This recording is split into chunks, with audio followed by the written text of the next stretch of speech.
Good morning, everyone. Good afternoon also to Asia, and well, good day to all. Welcome to 1.5 Degrees Lifestyles, Fostering with Urban Partnerships. We are very glad to have you on this important subject. Why? Because we know that we need over 80% reductions from the current lifestyle greenhouse gas emissions by 2050. And this is a huge challenge, sustainable consumption challenge that we are set to take. But how? So we're talking about 1.5-degree lifestyles. What do we mean by that? What does it translate to? What can local governments do? What kind of challenges they're facing? How can national governments support, enable citizens? What's the role of business, especially through circular economy interventions? Shifting how products and services are produced is important also to enable the sustainable consumption choices. So we will be talking about all these difficult questions this morning with very distinguished participants. And I would like to thank you again to our partners, IGES and Hattercool, for making this session happen, and also UNFCCC for this launch event. We are going to be again meeting this afternoon. I'd like to tell from the start, looking into really specific citizen experiments of 1.5-degree lifestyles so we can accelerate the actions we are taking. So let's look at what is on our table. But before, I'd like to share with you a few rules, housekeeping rules of the day. As you know, the session is recorded. So you can always visit worldcongress.icle.org website to go back and listen to the interventions. And we're happy to hear what you think. We are seeing here participants from different parts of the world. Please post your remarks, questions, and also perhaps publications, research you have done. Anything that can contribute to the debate, please. Even though we won't be we were able to answer right away, we will be taking these to the short summary and trying to address your questions, if any. So what is the agenda for this morning? We are going to be first starting with welcome remarks from ICLE and IGES. Then we are going to hear about the question, what is 1.5-degree lifestyles? Exactly, what are the recent findings? What's the science telling to us? How to get there? And the multi-stakeholder roundtable will detail that, the policy mix for it, the role of different stakeholders and how they can work together. And finally, we are going to look at towards actually Glasgow, COP26, and see the Climate Action Pathway launch on human settlements, which also addresses consumption, sustainable consumption, and waste management issues. And with the closing remarks, we will make a bridge to the afternoon session. So now it's my pleasure to welcome our Secretary General, ICLE's Secretary General, Gino van Begin. Gino, the word is yours to welcome our participants. Thank you very much. Thank you very much, Burcu. Good morning and good afternoon to all of our distinguished panelists and participants that are attending here from all around the world. And my special warm greetings to our friend, Professor Kazuhiko Takeshi, President of IGES. Welcome. Ladies and gentlemen, we know that curbing climate change is absolutely urgent. This autumn, the COP26 summit will bring governments together to accelerate action on the Paris Agreement and the UNFCCC Convention. The climate emergency calls for actions that address a change of our consumption and production patterns in the most effective way. We know that our main challenge is to transition to a 1.5 living, which requires reductions, as Bruca just said, in greenhouse gas emissions of over 80% by 2050 from today's level. Shifting to renewable energy can indeed enable us to achieve half of the required reductions in global greenhouse gas emissions. But the other half must be achieved by changing our own consumption patterns and dominant lifestyles with the support of circular economy interventions. This complex challenge, though, requires an urgent switch away from the existing models of production and consumption. Consumer choices for eco-designed products need to be made more accessible and available. And waste within production change and end of product life needs to be eliminated. We need to keep the materials in use and need this to be made easy, accessible to consumers, as well as having new regeneration of living needs to be supported. There where consumption and production meet, cities in particular can provide perfect leverage points for supporting the 1.5-degree living, namely sustainable lifestyles. Our municipal administrations can create awareness amongst the citizens, can provide enabling urban infrastructures and the services for lifestyle changes. These transitions, according to our view, need to happen in 6 priority domains. In the domain of food, housing, mobility, goods and services, and leisure. These together cover around 75% of the city dwellers' carbon footprints. So the take, make, and waste models that currently dominate the design and delivery of the infrastructure of products and services in these domains in our cities have to shift to circular economy lead models. A good example that I would like to highlight here very shortly is the example of the city of Turku in Finland, one of the leading cities of our ICLEI circulars under the leadership of our Vice President, Mayor Ave. Turku has recently led a 1.5-degree live campaign to show how Turku is doing its part to keep the world on track to the 1.5-degree target. For instance, through investments in sustainable energy and infrastructure, through circular economy innovations, and through low carbon transportation. These have already allowed Turku to cut emissions by half. In addition, Turku engaged with the local businesses who offer decarbonized innovations for the city and by featuring them as 1.5-degree solution providers as part of the Turku's campaign. As said also, today is the launch of the waste and consumption part of the UNFCCC Climate Action Pathway on Human Settlements. And we are very glad and happy to have co-led the work with UNEP and gathered actions under the 3 main impact areas: 1.5-degree living, zero waste cities, and social equity. Ladies and gentlemen, we are very, very pleased to have had all of our partners and colleagues today here and organizing this particular session. I would like to wish us all very fruitful discussions today, and we will be happy to take these discussions into the ICLEI network to contribute and to make the 1.5 living a reality. Bonjour, thank you very much. Ladies and gentlemen, thank you very much, and wishing you all very fruitful and interesting discussions. Thank you.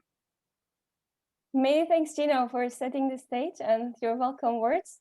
Indeed, we are looking forward to your takeaways so that we can disseminate in our network of more than 2,500 cities, local governments, who are eager to work on the consumption perspective as well, in addition to shift to renewables and the infrastructure-based, perhaps, interventions. Much more important to look from the consumption perspective, indeed. So now I would like to gladly welcome Professor Takuchi Sensei, who is the president of IGES. Professor Takuchi is actually at the Institute of Future Initiatives and the University of Tokyo, also a professor. He currently holds a position as senior visiting professor at the UNU Institute for the Advanced Study of Sustainability. He has served inter alia as acting chair of the Central Environment Council, chair of the Nature Conservation Committee of the Central Environment Council of Government of Japan. He's even editor-in-chief of the Journal of Sustainability Science. And he's a distinguished chair of Wangari Maathai Institute for Peace, and at the University of Nairobi, chair of environmental studies. We are very glad to have you, Takeuchi Sensei. The word is yours, please. Thank you very much for your very kind introduction. Mr. Gino van Begin, ICRE World Secretariat, Mr. Pere Boberg, Swedish Environment Protection Agency, Dr. Duncan Bruca, the Glasgow City Council, Mr. Sebastian Schlecht, the City of Essen, Mr. Brendan Edgerton, World Business Council for Sustainable Development. Distinguished participants, dear colleagues, I'm delighted to be with you here at Fostering 1.5 Degrees Lifestyles with Urban Partnerships to share the key insights on the decarbonized lifestyles and discuss the effective actions through the multi-stakeholders collaboration. 5 years have passed since the enactment of the Paris Agreement. We have been encouraged to see progress in the efforts at all levels, including the national strategies and actions for energy transitions, technological innovations, and the diversity of industries. In Japan, 420 local governments have issued net zero declarations. Similar leaderships of local governments toward decarbonization is the needs of the hour. As the Paris Agreement states, the shift of our ways of living is one of the key drivers for achieving decarbonization. Recent scientific analysis has shown that over 75% of the total greenhouse gas emissions are associated with the daily living practices of citizens in one way or another. Thus, it is largely recognized that we should strengthen the efforts to enable the lifestyle shift from the energy and carbon-intensive balance to more sustainable and less carbon-intensive practices. The development of natural sciences, technologies, as well as social science and humanities can make substantial contribution through their implications to policy making, businesses, and civic actions. In this regard, I'm happy to mention that the government of Japan has clearly articulated the vital importance of the lifestyle shift in its 2020 environmental white paper, citing the 1.5 degree lifestyle report published by many of the participants presenting today. That said, we should keep in mind that the shift of lifestyles is almost impossible if we simply count on the attitude and efforts of individuals. Our ways of living are deeply entangled with many conditions such as natural resources and infrastructures, available goods and services, or social rules and norms of the groups or communities we belong to. On such account, the efforts for decarbonizing our way of living might need to listen to the citizens, their knowledge of the local conditions, their wishes for the desired future conditions of cities, communities, workplaces, and so on, might be taken advantage of to create the enabling conditions for all to live in more sustainable manners. I would also like to mention that the importance of the inclusiveness of the transition processes. The experience during the past 1.5 years have prompted us to reconsider the meaning of sustainable lifestyles. In the face the huge impacts of the COVID-19 pandemic, including the loss of life, shocks to economics and societies, a number of experts and policymakers emphasize the importance of enabling more sustainable livelihood for all through the strength and support to the sector providing the essential services such as food, water, healthcare, transportation, education, and waste management.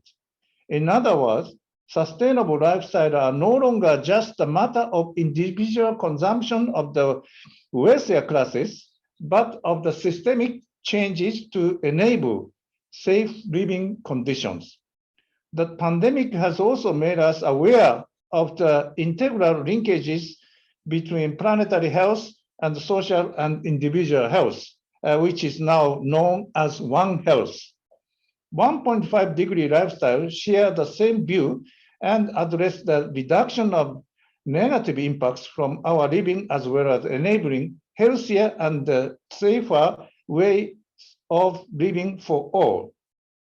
Therefore, I would like to emphasize that 1.5-degree lifestyle are not about imposing frugality on people. They are more about the inclusive transition to bring living conditions where everyone can have access to high quality life and safety.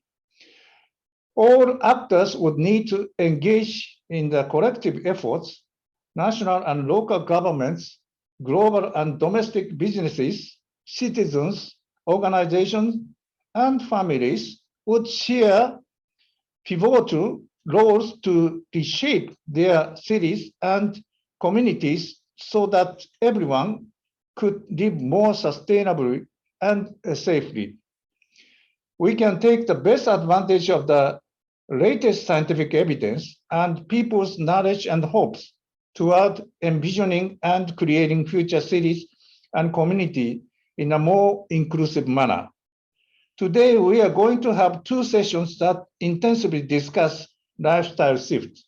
The first session brings together policy makers, business leaders, and academia, and discuss the unique opportunities for the multi-stakeholder collaboration toward accelerating transformation of our living. Then the second session follows in 5 hours. Representatives from 6 cities in 5 countries share with us their key insights based on their effort to create the scenarios for future decarbonized living. Citizens and scientists work together to envision future lifestyles, taking advantage of the unique social, cultural, and economic conditions, and supported by innovations both at policies and business practices. I'm certain that today's discussion is a key stepping stone to future boost of the effort to the transformation of our living toward decarbonized and sustainable societies. I wish all the best for this very informative and important session. Thank you very much. Thank you, Takoichi Sensei. Arigatou gozaimashita. And we really appreciate you mentioning inclusive transition in this process, not imposing any constraints, but of course finding a safety net for all, One Health and 1.5-degree lifestyles hand in hand. And this is also a element, a pillar in the UNFCCC climate action pathway that is released today. Social equity is also there mentioned, and also points of action are mentioned there. Thank you for your welcoming words also to Gino once more, Gino van Begin. And now I'd like to go into the question of what we mean exactly by 1.5-degree lifestyles and why it is really important to look from that perspective, the sustainable consumption perspective to the climate change challenge. For this, I would like to invite our colleague from IGES, Dr. Satoshi Kojima. Kojima-san is a principal researcher at the Institute for Global Environmental Strategies, IGES. And since he joined IGES in 2005, Dr. Kojima has conducted various quantitative policy impact assessments using computable general equilibrium models. He has led research projects on sustainable development policy, including sustainable resource management and sustainable ecosystem use. And Kojima-san studied environmental economics at the University of York in the UK and received a PhD in 2005. Kojima-san, the word is yours. Thank you very much, Bruca, for your kind introduction. So yeah, hello everybody. My name is Satoshi Kojima. So I'm currently leading the project about 1.5 degree lifestyle. Then I'd like to introduce Dr. Luisa Genji to give an opening note. But before that, I'd like to briefly explain some background or like a history about this project. So actually, this 1.5 degree lifestyle project was initiated by Luis when he was a director of a sustainable and consumption and production unit of IGS. And then so Luis led this project, so-called phase 1, which focused on the national level study together with, for Japan, Finland, and some other countries. And then when currently now IGES is leading second phase project, which is focusing on city level. And then also when this phase 2 started, Luis moved to the seat as an executive director. And then I succeeded this leader's role for this project from Luis. So now, so IGES is like leading research activity of 1.5 degree lifestyle. And then Luis and then his colleagues of Hot or Cool Institute is mainly in charge of like global communication network and the promotion of this concept at a high level. So now Dr. Luisa Genji is the managing director of Hot or Cool Institute. So now, yeah, I'd like to give the floor to Luis. So Luis, please. All right. I'd like to thank Gino also for your very inspiring remarks. If you would allow me, Artist Empire, as Professor Takeuchi, I was very privileged to be under his leadership at the Institute for Global Environmental Strategies just several years ago. So 1.5 degree lifestyles, the question of what it is, maybe just before talking about 1.5 degree lifestyles, it might be good to reflect a little bit on what we've seen in terms of COVID over the past 2 years. And also the last several weeks, we've seen temperatures going as high as 50 degrees Celsius in Canada, something we typically see in the Sahara. We've seen floods in Germany, something we would typically see in the news from developing countries. We've seen records broken in ways that are typically not, we're not used to, primarily because we always presented the idea of climate change as being something in the future, something that happens in developing countries or far away, and something that would occur in a pattern that we can easily intervene and try to address. But we've seen all of that thrown out these days. And we're really questioning whether the models that we've been using to discuss these things, it actually reflects the degree of severity of what we're dealing with. So to those that have not been listening to scientists raising the alarm, we hope at least now you can listen to healthcare workers or you can listen to insurance companies. Now, I talked to you about a 1.5 degree lifestyles report. What it actually does is try to link sustainable lifestyles or consumption by households to the Paris Agreement in a way that is actionable.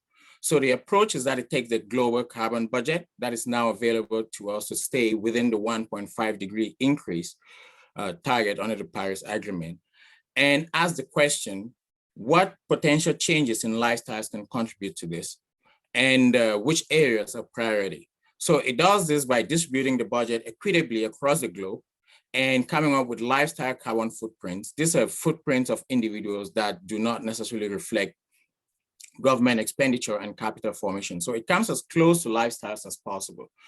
It identifies a few hotspots. Some of them are already mentioned by Professor Takeuchi: food, mobility, and housing. If we have to address these, then we're already dealing with more than 60% of the emissions related to household consumption. But it also, the 1.5 degree lifestyles approach also includes consumer goods, services, and leisure, or emissions that are coming from there. It goes further and starts looking at options that are available to citizens. For example, if you want to pass policy that encourages citizens to be involved in solutions, what are the priority areas? What are the adoption rates that you can use? And how can you estimate the overall impact from the design of your policy? This then begs the question, is it only households or individuals that should change? And the answer is an emphatic no, because lifestyles don't exist in a vacuum. Lifestyles are influenced by infrastructure, they're influenced by social norms, they're influenced by workplace cultures and contracts that people sign. Lifestyles indeed exist within a larger narrative that must also change. So how do cities come in here? Not only because they're the hub of modern activity or technology, but cities are really sort of a concentration of activities that once we start changing them, we would see that they would have a far influencing effect over other areas. So just think for once that we took the example of a municipal budget and say we would do a carbon audit every year and ask a very simple question. How much CO2 is embedded in how this budget is going to be spent? Or how much will it actually contribute to citizens' well-being? Or take another example, cities are so much involved in infrastructure development, giving permits and so on to other stakeholders to participate in society. What if we actually made sure that all the infrastructure is future-proof, that it increases people's well-being, and that those options that are not contributing to these two are sort of edited out of the system or out of the urban budget? These are some of the things that we're going to be looking at going forward. And the next report that I'm proud to say is coming out in the autumn, the next global report. In the next global report that is coming out in the autumn, we're going to be talking about what it means to have a, I'm sorry, my alarm is telling me that I should, we're going to be looking at what a fair consumption space is and how this can be achieved through cities, through national government planning, and at a global level. This will be coming out just before the COP. I look forward to the discussions here and look forward to more conversations once this report comes out. Thank you so much. Luis, thank you so much for your remarks, also for being with us and announcing that there's an update coming. I think the numbers are very much known to us. It's part of the vision that we set, and it is very challenging and scary at the same time. 0.7 tons carbon equivalent per person per annum per year. It's one return flight from here, where I'm in Cologne, to New York. It is almost impossible to my east to achieve. So as you said, cities can come in here, and the urgency, I think, is just next door, literally 20 kilometers away from me with the flooding. So the cities can come in here and really start a trickling effect. So I'm so glad in the roundtable we have already such leaders taking action. Also, you mentioned business. We have a World Business Council for Sustainable Development representative in the next roundtable. I think they will provide some examples and answers. And my question to them is, how can we act faster, as the vision is pretty clear? So for this, I'm also very glad to give the word to our moderator, Dr. Atsushi Watabe. Watabe-san has a PhD in media and governance at Keio University. And he's, of course, at IGES, working as a program director, as you see in the slide. But also he's led the coordination desk of Sustainable Lifestyles and Education Program of UN 10-year framework of programs, and also known One Planet Network. In fact, we will have the UNEP colleague speaking in the afternoon session, leading this program at UNEP. And Watabe-san has a background in sociology and has learned a lot from many community level initiatives to enable sustainable ways of living. So he's the perfect person to lead this roundtable. And Watabe-san, the word is yours. Thank you. Thank you very much, Bruce. I hope I am the good person to moderate the session. So I really appreciate the opening remarks by Dr. Van Begin, Professor Takeuchi, and also the introduction of the 1.5 degree lifestyles concept and the previous actions of the project by Dr. Kojima and Dr. Genji. So all of these previous speakers highlighted that first, the need for the lifestyle transformation for decarbonization is not the issue of the future problem. This is something we need now, here and now, clearly. And the secondary, that said, it's quite difficult for the individuals or households to take transformative action if we leave only for their efforts. So the importance of the cities, communities, or businesses to set the ground, enabling context for the households and individuals to start changing their lifestyles towards decarbonization, and also increase their well-being together. So I'm really honored to moderate this session with the 6 well-renowned experts from the policymakers, business, and academia to discuss the opportunities for the multi-stakeholder collaboration to enable the transition of lifestyles. We have Dr. Duncan Bruca, the COP26 stakeholder manager from the Glasgow City Council. And we have Mr. Sebastian Schlecht from the city of Essen, leading their strategic management department of environment, mobility, and sport. And we also have one government representative from the Swedish Environment Protection Agency, Mr. Pelle Boberg, from the Climate Action Department of Swedish EPA. And we have 2 renowned researchers in this field, Ms. Edina Badovits, senior expert of Green Dependent Institute of Hungary, and Dr. Jose Putin de Oliveira from faculty member, Getulio Vargas Foundation, Brazil. And finally, last but not least, we have Mr. Brendan Edgerton, Director, Circular Economy, World Business Council for Sustainable Development. So with these excellent panelists, I'm going to discuss ask them 4 questions to highlight their multi-stakeholder collaboration toward their lifestyle transformation. I will first ask question 1. What shall be the commitment of the local governments or business to support 1.5-degree lifestyles? I will ask this question to 2 of the panelists. And the second question is, what are the policy instruments that can further encourage and support 1.5-degree lifestyles? I will ask their representative from academia this question. And the third question is for the national government. What roles can national governments play to facilitate the transitions through their further multi-stakeholder collaboration?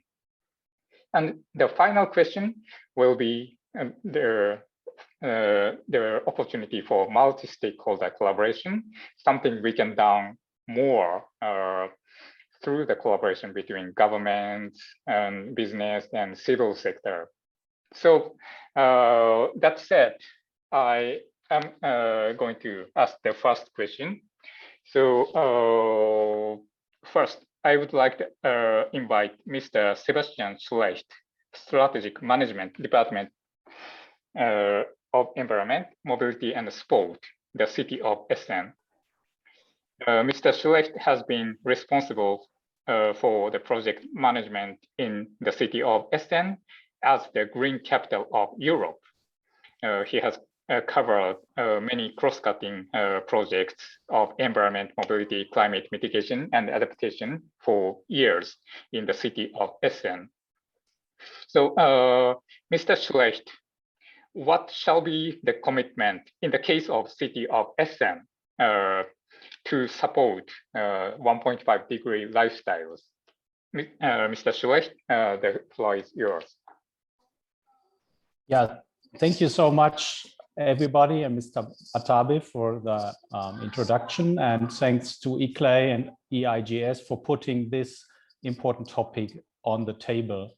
The personal lifestyles, they are an important field of action for local governments, also in Essen. And as already mentioned, changing a lifestyle includes also an integral understanding of necessary action, and the connections have to be understood and the opportunities for change have to become clear to succeed on every level. And this is also fundamental that cities as local governments declare the importance of 1.5-degree strategies and to follow up on that. So the local governments and the administrations have to team up with people and with companies to find solutions. And following up, people play a role in their everyday environments, and people are asked in every position. So as an administrative employee, as a manager of a company, or as a consumer, we have to start with ourselves. As a local administration and local government in our company, we have to enable and support change for individuals in the lifestyle,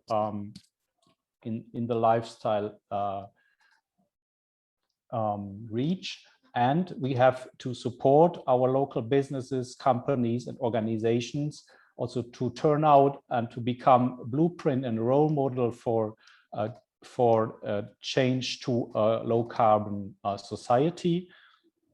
And it is also fundamental that cities they have to be responsible and carry forward their municipal programs. And there is still a great gap to close where local governments can do the job and bring forward, but many great examples show that we have to continue and we have to learn from each other, from city to city. And as the ICLEI is doing this job to help cities to point out their projects and their goals, but there is still the need to put work in national and international framework.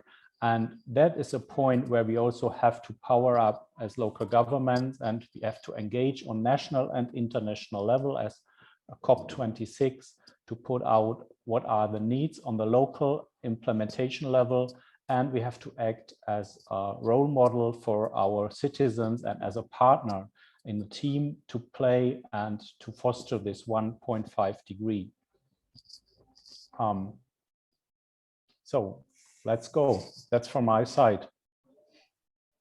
Thank you very much, Mr. Schlecht. That's very interesting. So if I take it correctly, so what you emphasized is their need for bring together their knowledge and their from business and citizens, and also to support them taking their leading role in finding solutions and learn from one another, also including the national governments and other cities as well.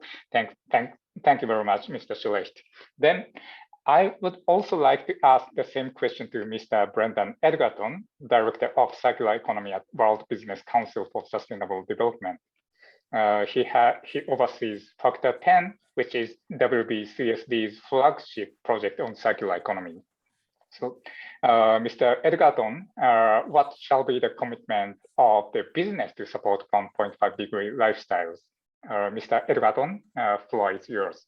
Thank you, Satoshi-san, and thank you to ICLEI and the organizers for inviting WBCS to be part of this. We are very happy to see circular economy continue to merge into the climate change discussion.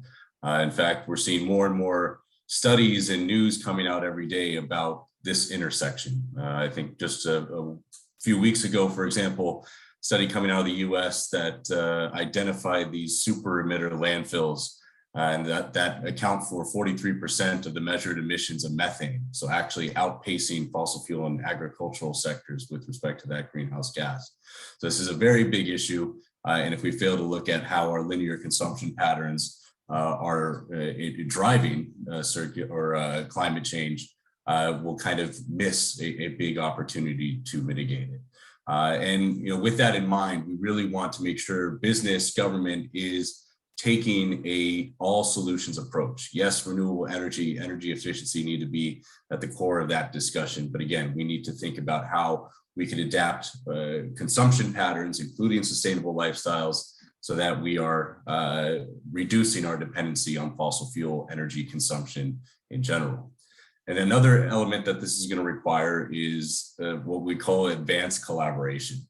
Both businesses and governments have to first recognize that as powerful as they are not going to alone ensure that 1.5 degree lifestyles are achieved. Neither party can do it without the other. The next step then is to collectively work through what that collaboration looks like. There will be dialogues, it may be investments, compacts, policy experiments, all of which are necessary to build this relationship, establish trust and credibility between the two entities, and ultimately recognize that we're trying to work towards the same goal, particularly with 1.5 degree target here. Business and government, that's something that they can both get behind, and we need to mobilize the tools to do that. There's one example that I would like to highlight coming out of the Alliance to End Plastic Waste is Project Stop. This is a project in Jembrana, Bali, Indonesia. For a little bit of context, most of Jembrana's residents have limited access to a formal waste management system. Plastic waste, as probably many of you know, is harder to dispose of by individuals and often illegally dumped, buried, or even burned. And this drastically increases the risk of plastic waste leaking into the environment, ultimately the ocean, but also emits harmful pollutants and emissions into the sky.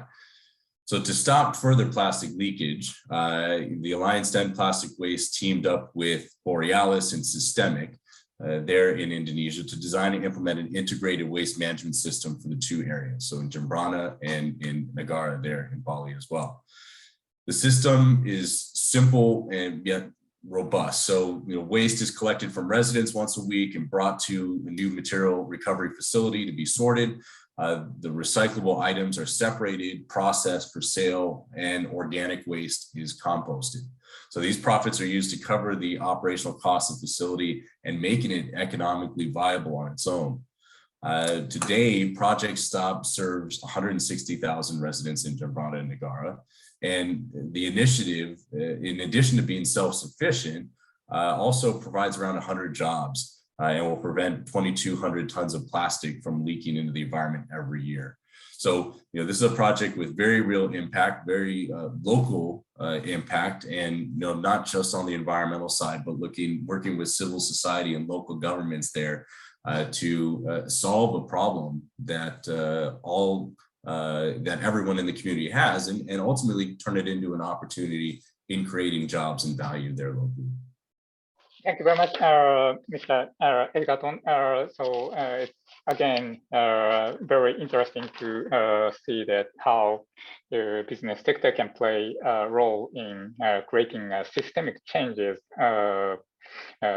in the context of the Alliance of Plastic Waste, as you illustrated. So this transformation cannot be done only by the local government or only by the business, but together throughout the collaboration between these key stakeholders, they can make the transformation not just for the benefit, the environmental benefit, but also for the more inclusive transformation, job creation, and capacitating the citizens to improve their context of living. Thank you very much, Mr. Edgerton. Now, I would like to go to the next question. What mix of policy instruments can encourage and support 1.5 degree lifestyles? So I would like first to ask Ms. Edina Badovics from Green Dependent Institute of Hungary. She has been conducting researches on sustainable communities and low carbon lifestyles. and she has supported the 1.5-degree lifestyles project in the European context for many years. So, Edina, what do you think will be the policy instruments that can further support 1.5-degree lifestyles? Thank you for the invitation, and thank you for including me in this very interesting and inspiring discussion. And indeed, even at the moment, I am involved in a European research project on 1.5-degree lifestyles, in which we will be co-creating policies with multiple stakeholders. So I'll welcome the opportunity to introduce discussion maybe. For me, one of the first and very important points is to actually have daring, brave, and determined policymakers who are knowledgeable about 1.5-degree lifestyles. I'm saying brave and determined because, as we have heard, the challenge in front of us is great to reduce to 0.7 tons of carbon footprints per capita per year in a way that is just and inclusive is a really big challenge. So we do need these policymakers. And then I think I would like to re-echo what Sebastian said earlier is that there is need for an overall 1.5-degree lifestyles policy that each national and also local government should have a policy that is kind of horizontal to every other policy, and that is also establishes a test of 1.5-degree lifestyles that needs to be applied to all existing and newly planned policies to see whether they are actually supporting the transition to these lifestyles or not. And if not, then there needs to be serious consideration for the change or eventual discarding of these policies, because the challenge is great.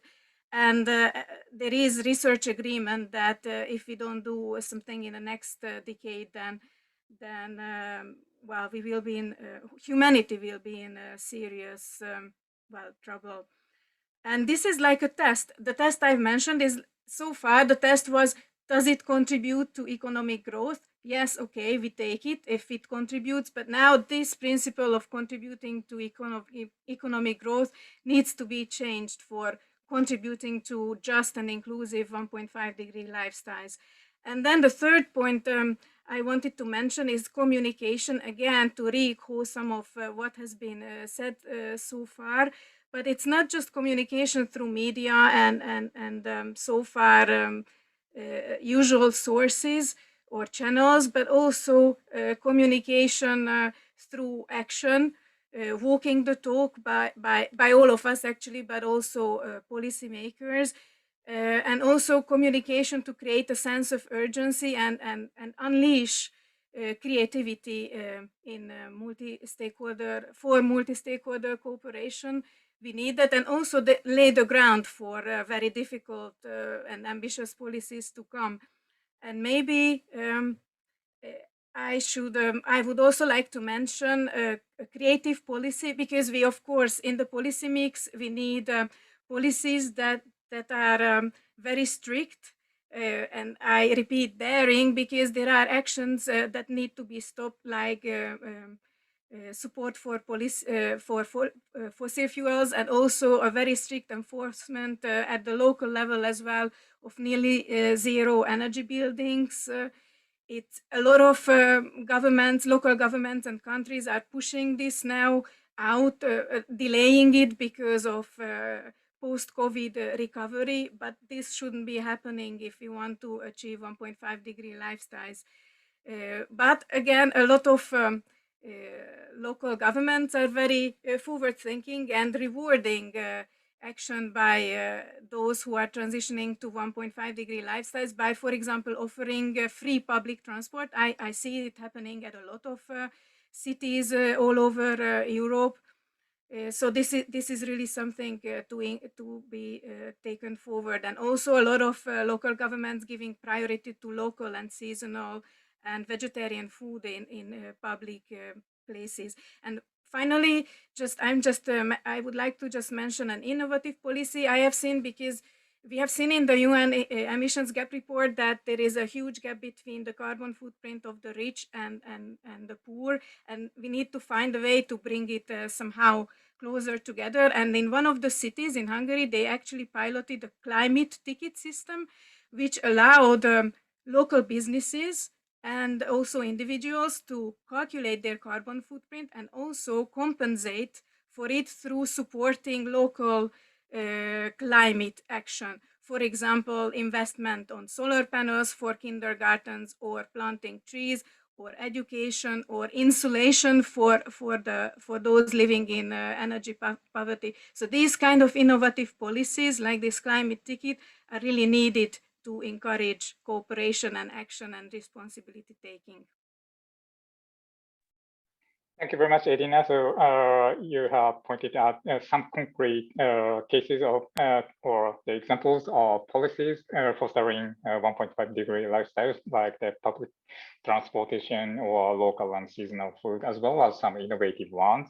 But at the same time, you emphasize that this is the matter of the holistic policy changes. On overall policy is needed at the national and local level to foster the systemic changes at all levels. And so, and also you mentioned the importance of the communication, not through the usual channels, one-way channels, but also communication through actions. That's really important, because I think these innovative policy mix or policy instruments will need the change in the governance systems or governance styles, in both at the national and local level.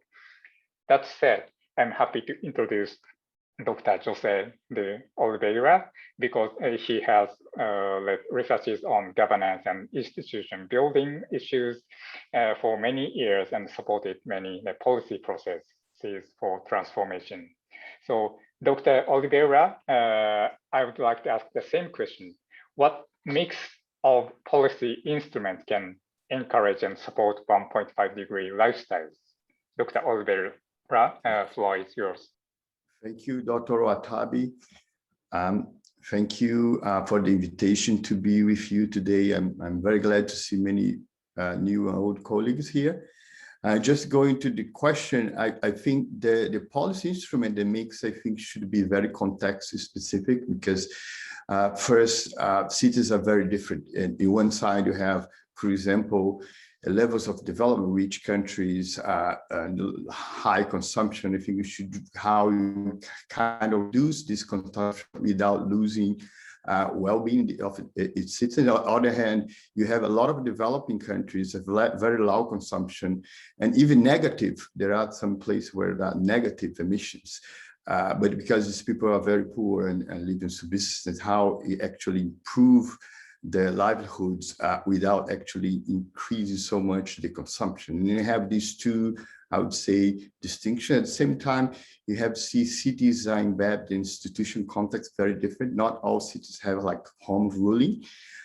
In many countries, cities have even to change, there have been countries to change the bus stop. This national government responsibility. And then you have to see the cities, they have to see the context they are and what are the best mix of policy on that. Having that, I'd like to just mention a few examples and kind of directions you could think of. First, I think, as I mentioned, a lot of cities in the beginning, not only cities, but national governments, people look a lot on reducing production side or the production side emissions. So what happened actually, a lot of these production would move to other places and even create more emissions because the technology and policy were lagging behind.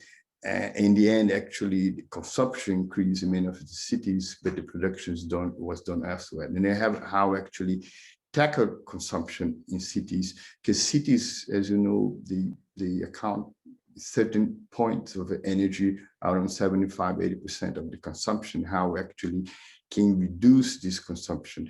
The first point is measuring that, and you have a lot of initiative, even some ICLEs involved to measure the consumption side of cities. At the same time, the policy side, the cities have to, planetary boundaries at all levels. I think not only national, but subnational level. When you talk about policy, you have to include planetary boundaries in the consumption side as well. And given, for example, Tokyo, where I lived for a few years, it was the first city, for example, to include buildings in the cap of carbon cap of the cities and energy consumption as well. And this was interesting initiative that changed the way cities thinking, only reduce the production, energy production, for example, power station, to look at the consumption side. And this is important that also the city give incentives to decide. A lot of consumption is very sensitive to price. And then in the price side and how we move, for example, a lot of taxes on labor or on things that are more productive to tax on, for example, emissions. And then this is something some cities been doing over the years. I see, for example, city of Curitiba in Brazil have given incentives for example, green areas in private property. Instead of building up, you leave some areas. Green, these actually reduce emissions, but also get less taxes. And the idea is not increase the tax base of the cities, but recirculate this money, not only hire more people or spend more money, but actually recirculate these taxes that own more emission intensive activities go into, for support innovation, supporting activities in low carbon, and then recirculate the resources for also this part. On the other side, also, as it change lifestyle, the city alone, policy instruments alone, cities, government alone will not change that. We have to change actually households, individuals, companies, we call economic agents, if you like. And the way you do that, some incentives, but education is very important. Change ways of people thinking. This kind of, I would say, Confucius side said once, he said, if you want very short term, you plant rice, medium term, plant tree, in long term, you have to educate people. Because it's the only way long term you can change people. You have this example in a small town in Brazil, which is the highest waste recovery in the country. You found out this by actually looking at the statistics, no one knew. And it's a city that we found out in the interior of southern Brazil. They have a composting initiative at household level that more than 70% of the organic waste stay at household level composted. And this they started in school 30 years ago. And the children there is very interesting. They learn this at school and they bring this to home, and they are doing this for 30 years. Very interesting. They have highest recovery rate in Brazil exactly because change people behavior through education. People that see naturally this, they don't see that they thought it was strange when they came there ask this, because for them something natural. And then in the end, this I think is a mix of policy instruments and looking at the context of the city, but focus on different areas that seeking out. A lot of cities, for example, taking out in the area of public awareness, education. And I think this could be a contribution, but at the same time, also have this plan, as I said in the beginning, planetary boundaries at all levels and are necessary, and not only global level, national level, but also subnational level. Cities have to think within this framework. Thank you, Dr. Otávio. Give back to you the word. Thank you very much, Dr. Oliveira. You have pointed out some of the concrete instruments to be introduced to support the shift of their lifestyles at the household level, with some cases like the regulation at the energy or the price or tax incentives and so on, or taxes on the environmentally negative actions. And also you highlighted the importance of education or the making some initiatives for households. And that said, of course, as you pointed out, these are mostly context specific. So that said, now I would like to invite Mr. Pelle Boberg from the Climate Action Department, Swedish Environment Protection Agency, because he has been leading their evaluation of their Swedish initiatives for reducing climate impact, has long experiences in collaborating with a range of stakeholders. So, Mr. Boberg, I would like to ask, what roles can national governments can play in facilitating these transformative actions toward low carbon lifestyles? Mr. Boberg? Thank you. Thank you very much for the word, and thank you very much for being invited here. So much to say, of course, but to start somewhere, I would say that one basic cornerstone, of course, is that national government makes sure to properly measure the carbon footprint of the country. And our national agency in Sweden for statistics does publish official statistics for Sweden's consumption-based greenhouse gas emissions. So this, of course, is very fundamental to have good quality statistics.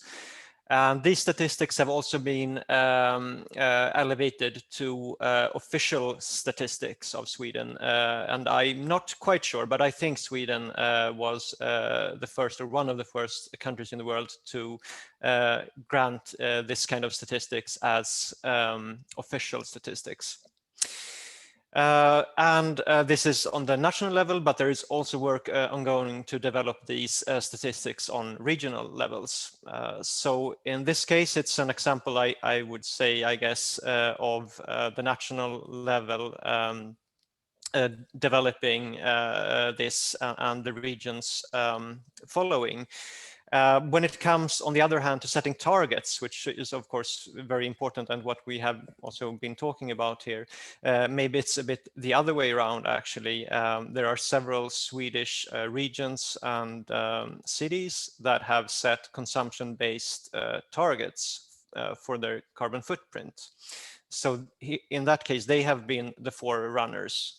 While on the national level, we have not seen something like that. But I would like to take the opportunity to mention that there is currently ongoing an investigation of a cross-party parliamentary committee with all the parties in the Swedish parliament represented, and they are looking into possible ways to have a strategy and looking at possible targets for our Swedish carbon footprint, qualitative or quantitative. And we will see. They will present their report in, I think it is February, if I'm not mistaken, and depending on what they propose and how our government, of course, if they decide to implement it, I think this could be groundbreaking in Sweden and maybe even globally. I hope we have a lot of competitors everywhere, of course, when it comes to trying to be pioneers in this area. Maybe I'll stop there since I think we're starting to run out of time a bit. Thank you very much, Mr. Boberg, so for highlighting the importance of the national and local level, setting the targets, and also developing some their evaluation statistics to clearly see the progress toward the targets of the innovative targets like their consumption-based carbon footprint reduction to further encourage the efforts at the various levels, local governments, businesses, and citizens, and so on. And then finally, we have already seen many concrete items or instruments for the policies or business actions or cross-cutting needs for or holistic changes of systems toward enabling lifestyle transformation. So now I would like to invite Dr. Duncan Bruca, COP26 stakeholder manager at the Glasgow City Council, to respond to the final question, what can be done more with multi-stakeholder collaboration to foster their 1.5-degree lifestyle transformation? Dr. Bruca, the floor is yours. Thank you so much, Dr. Watabe, and thank you especially to ICLEI for inviting me to speak here today. It's always a privilege, and I want to send to all the people on this call today greetings from Glasgow, Scotland, the proud host city of COP26, and I hope to be able to welcome many of you here in my city in person in November this year. In relation to the very challenging transition to a 1.5-degree lifestyle, we as a city and we as host city for COP have two key messages to ourselves and to the world. The first is that whilst nation states make pledges at COP, it is cities which are delivering on the promise of a low carbon and climate resilient future. The second message, which I know is shared by everyone on this call, is that sustainability and social justice must go together as we look to protect our most vulnerable citizens in the transition to a 1.5-degree lifestyle and to maximize opportunities for them, especially as we look to recover from COVID and to build a cleaner, greener economy and society. Now, we've reduced emissions in Glasgow to around 3.8 tons per capita of carbon dioxide equivalent, but we know that the really hard work begins now in working to improve that and to move towards 0.7 tons by 2050. In order to do that, we've just published a Glasgow climate plan, and that's based upon a very strong partnership called Sustainable Glasgow, which brings together private sector businesses, the public sector, and academic sector, so we get the best of research, policy and practice. And that multi-level approach fundamentally is not just about big institutions, it is also about engaging our people in the diversity of all their lived experience across the city. And that's a key message, I think, for COP as well, that it's not just about big institutions. So as a result of that partnership, we published a circular economy route map just at the end of last year. We know we need to move away from a strong consumption and waste approach to production and use of materials, and we are looking to much more circular practices with our business community, especially at the heart of that. I'm very keen to say that green business practices should generate sustainable profits, and then we get good green jobs for our people too. We've also passed recently a Glasgow food policy in recognition of the significance of the food system for emissions. And I would urge all of you to go online to look at the Glasgow Declaration on Food and Climate, which your cities might wish to sign. We're also going to be producing transport strategies later this year, recognizing that as a sector, transport is now the biggest contributor to carbon emissions for Glasgow and Scotland. And yet, less than half of Glaswegians own a car. So all those emissions are often coming from people outside the city commuting, and therefore the issue of social justice comes back to the fore. My final point I'd like to make is that actually this is a very auspicious moment for us, because today we are announcing a partnership with the C40 network as a pilot city in their Thriving Cities initiative. And that model is going to look to co-create solutions to support a shift to the 1.5-degree lifestyle, working together across both individuals and the institutions which serve them. And it will allow us in the Glasgow to foster new systems, new insights, and to explore what the donut economics model developed by Kate Rayworth might mean. So these are important times for us. And one final point, one of the multi-level partnerships that we're able to draw upon is here today. It isn't just about me speaking to people in Glasgow, it's about Glasgow speaking to the world, learning from your experience from great cities like Essen in Germany, from the leadership of Japanese local government to all our friends in ICLEI.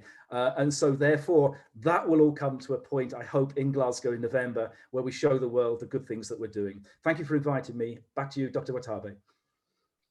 Thank you very much, Dr. Bruca. So for introducing very insightful and also innovative policies and taking place in Glasgow to accelerate the transition in many sectors like circular economy, waste, food, transportation, and so on.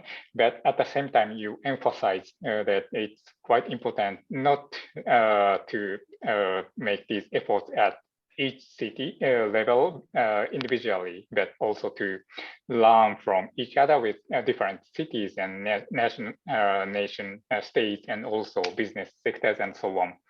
So actually, I wanted to ask this same question to more of the participants, but fortunately, many of the panelists have already emphasized their opportunities for multi-stakeholder collaboration, what can be done more with their collaboration between cities and cities, or cities and businesses, and so on. So now I would like to give their floor back to Bruce to go to the next part of the session. Excellent. Thank you so much, Watabe-san. And also my thanks to the distinguished panelists. Great takeaways, I think we will have in the summary as well. And also the announcements. I don't know if you're following the Q&A. There are also, there's a parallel discussion you might like to call is going on in parallel. Also examples like the circular transition indicators, as also a pathway for business. And maybe I can ask Dr. Booker, Duncan, to post circular economy roadmap, the link, and great to hear about the Thriving Cities initiatives that's upcoming. Yeah, we need action, and we need action fast. And on that, this is the last part of our session. Thank you for bearing with us. 10-15 more minutes that we like to announce very proudly with our partner UNEP, and thank you so much to all the contributors. The Global Climate Action Initiative's Human Settlements Pathway. These actions are related to the targets towards 2030, 2040, 2050 in the areas of 1.5 degree living, zero waste cities. We heard about also the carbon embedded in the waste, with such a waste. Why should we just send carbon to our landfills? How to really go towards zero waste cities, and of course, equitable transition, social equity pillar. I'm going to be posting the link to these documents. These documents really show exactly what kind of actions each of these actors, like we discussed, businesses, national governments, local governments, NGOs can take. Please join the discussion. And I think Gonzalo Munoz is going to give us a bit of an insight into the call for action. So let's hear that. And after that, we have the word to be given to the youth, Takeo Takunari. And first, our UNFCCC high-level champion from Chile. He's actually an entrepreneur himself, and he has led the recycling industry transition in Chile, and also an award winner of Circulars 2019 of the World Economic Forum. So we are looking forward to hearing what Gonzalo has to say. 2021 is the year of COP26, bringing an unprecedented opportunity to demonstrate action towards achieving the Paris Agreement goals. Restricting climate change to 1.5 degrees will require reductions in greenhouse gases of over 80% by 2050 from today's intensity of lifestyles. Given the scale of this sustainable living challenge, deep behavioral changes around consumption patterns and dominant lifestyles must be made. We must eliminate the take, make, waste model we have been operating on for several decades or risk significant damage to our planet. However, behavioral change is not enough. Nutrition, housing, and mobility accounts for approximately 75% of city dwellers' carbon footprint. Therefore, enabling net zero urban infrastructure, food systems, housing, mobility products, and services in cities must also be in place. Systemic change to make cities zero waste must be delivered through the implementation of socially equitable circular economy intervention. Collaboration with a range of stakeholders is also necessary to ensure that different needs are considered and that no one is left behind on the path to more climate-friendly urban environments. As the Human Settlements Pathway highlights, bold climate action is needed now to accelerate the transition to a net zero carbon, healthy and resilient world by 2050. I would strongly encourage everyone to read, engage, and act upon the guidance detailing the pathway. This really is the opportunity for us to transform human settlements across the world and ensure sustainable and harmonious living for future generations. There is no time to lose. We can do it. The solutions are out there. Thank you very much. Thank you very much to Gonzalo. And we are going to, of course, beyond sharing the actions that we have already pulled together, harvested in the document that I've just posted, that is being launched just today. We are going to be working further on these actions. We'll be from ICLEI side guarding those actions, and there will be also discussions, of course, at COP26, hopefully to influence the national governments, as I think Dr. Duncan said, nations make the commitment and cities are there to deliver. So they are also claiming their share, what to deliver and how to deliver their share in the discussion. So take it as a discussion document and join us, endorse us. And well, also it's these are actions for the future, for the youth and future lifestyles. So for that, I would like to give the word to Takaya Takunari, who is our youth ambassador from Japan. He's also a ambassador of the UNEP Asia Pacific Office Sustained Consumption Production Program. He already at his young age achieved a lot.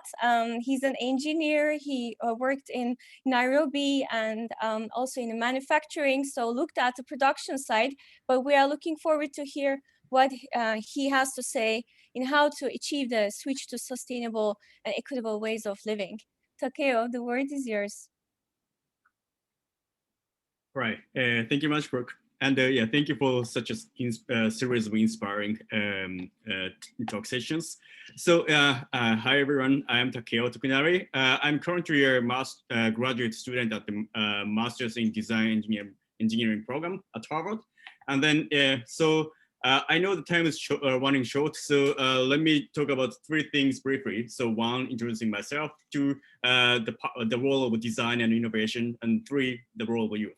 So introducing myself. So before getting into this program, I was doing 2 jobs. So right after getting a degree in a Japanese university in Kanazawa, which is my hometown, I went to Kenya, and then I spent 3.5 years in Africa as an environmental consultant. And then after that, I went back to my hometown Kanazawa again. Then yeah, I was working with a very local and small and medium enterprise that manufactures environmental technology. And then I was exporting that technology to back to Kenya and India and other developing countries that converts organic waste into agricultural charcoal that saves farmers from drought. So yeah, that was my another 4.5 years of life before coming to Harvard. So that's briefly my background. And then I'd like to talk a little bit about the design and the innovation, the power of design and innovation. So yeah, I think people quite understand this, but probably some of them not. So neither design or innovation is born from out of nowhere, you know. There's one genius who comes up with that design or innovation that solves everything in the world. No, I think it always starts from problem identification that requires iterative interaction with people facing that problem, as well as attitude, requires an attitude to always update how you understand the complex system dynamics that governs the world, and that makes that problem. So yeah, I think that's really an important point of view I acquired by. Sorry, that's my kid, the future youth.